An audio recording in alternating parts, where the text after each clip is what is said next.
Un des objectifs de la classe de seconde est de se donner un catalogue des fonctions de référence. Alors, la première fonction de référence que vous connaissez, que vous avez déjà vu au collège, ce sont les fonctions affines, on les a revues en début d'année. Et maintenant, une autre fonction ici, qui est la première que l'on va rencontrer, c'est la fonction carré. Alors, pour voir ces fonctions qui sont différentes des fonctions affines, eh bien, nous allons faire l'approche tout départ avec la calculatrice, puisque vous avez un outil, autant l'utiliser. Et comme c'est des calculatrices graphiques, c'est bien pratique. On a donc la fonction carré qui est définie par f de x égale x au carré. Et donc la calculatrice vous permet à la fois de faire des tableaux de valeurs et de faire des courbes, de tracer des courbes représentatives. Donc voilà pour la courbe représentative ce que l'on obtient ici. Je vous préciserai dans une vidéo comment est-ce qu'on utilise les calculatrices. Donc on voit que cette courbe est faite de cette façon-là. Et si on veut ici le tableau, c'est-à-dire le tableau de valeurs, eh bien, je vais l'obtenir ici. Vous voyez, vous avez un tableau de valeurs qui est donné sous cette forme-là. Vous avez les valeurs de x ici et les valeurs de y que vous avez ici et que vous pouvez, bien entendu, obtenir à l'aide de la flèche vers le bas. Voilà ici. Donc ça, c'est une autre vidéo pour chacune des marques de calculatrice. Donc, on obtient la courbe représentative de la fonction f à l'aide de la calculatrice. C'est l'ensemble, ça on l'avait vu avec les fonctions affines, c'est l'ensemble des points m de coordonnées x et f de x. Et on l'obtient en traçant point par point, donc cette courbe-là. J'insiste, regardez, si vous ne savez pas utiliser les calculatrices, regardez les vidéos qui vous permettront de voir comment est-ce que ça fonctionne. Donc voilà cette courbe-là. Alors, cette courbe-là, déjà, c'est une courbe caractéristique, c'est la première fonction. Donc cette courbe est une parabole. Cette courbe est une parabole. Alors ça, c'est vraiment la chose à savoir, c'est la courbe représentative de la fonction carré, c'est une parabole. Alors, on verra d'autres propriétés après. À partir de cette courbe représentative, eh bien, on va faire un certain nombre de conjectures qui vont nous permettre, après il faudra démontrer bien évidemment. Donc, on commence par les conjectures. Alors, les conjectures, c'est un mot, des fois, vous ne savez pas trop à quoi ça correspond, si vous ne l'avez pas vu précédemment. Les conjectures, c'est dire qu'on voit quelque chose sur un dessin, mais on sait très bien que sur un dessin, eh bien, ce que l'on voit peut être légèrement faussé, ou on n'est pas certain absolument que ce qu'on voit sur le dessin est juste. Donc, ici, on va commencer par faire la première conjecture qui est sur le sens de variation. Quand on fait une conjecture, on commence toujours par dire « il semble que ». Tout le temps, tout le temps. C'est ça qui indique qu'on fait une conjecture et qu'on n'est pas certain du résultat.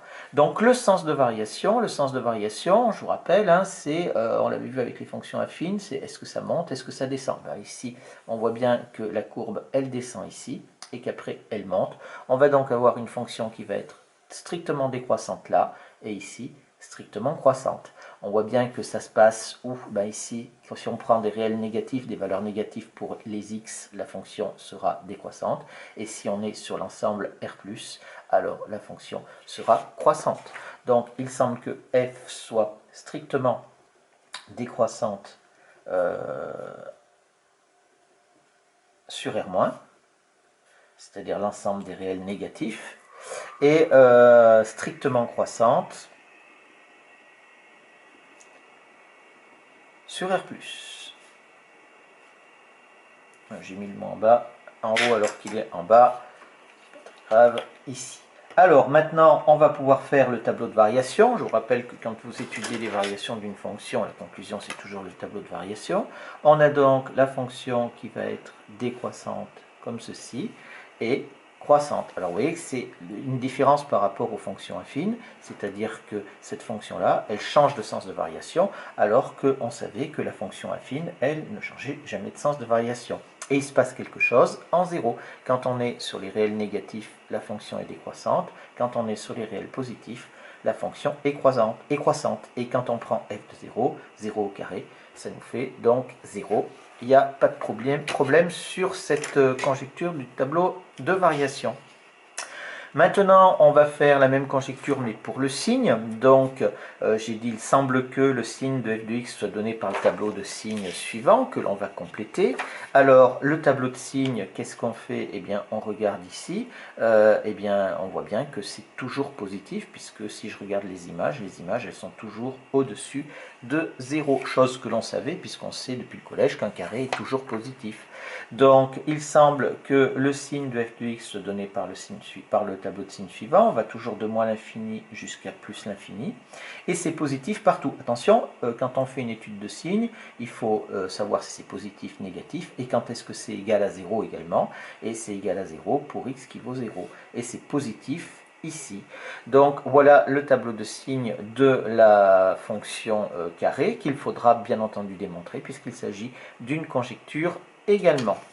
Je rappelle important là ici, parce que vous avez toujours tendance à confondre variation et signe, ce qui est une erreur vraiment grave au niveau de la classe, au niveau du lycée.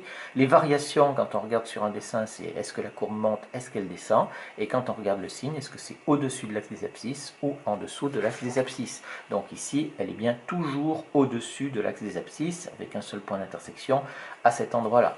D'accord? Donc toujours positive. Par contre, ça descend et ça monte pour les variations. Et la troisième propriété, eh bien, c'est une propriété géométrique. Si vous regardez ça, vous voyez bien qu'il y a une symétrie axiale ici, c'est-à-dire que la courbe, elle va être symétrique par rapport à l'axe des ordonnées. Donc là, il semble que la courbe soit symétrique par rapport à l'axe des ordonnées. Ça, c'est une propriété qui est très importante et il y a beaucoup de fonctions qui sont comme ça dans la courbe est symétrique par rapport à l'axe des ordonnées. Et on verra quand on démontrera cette conjecture que on va avoir ça va correspondre à une certaine catégorie de fonctions.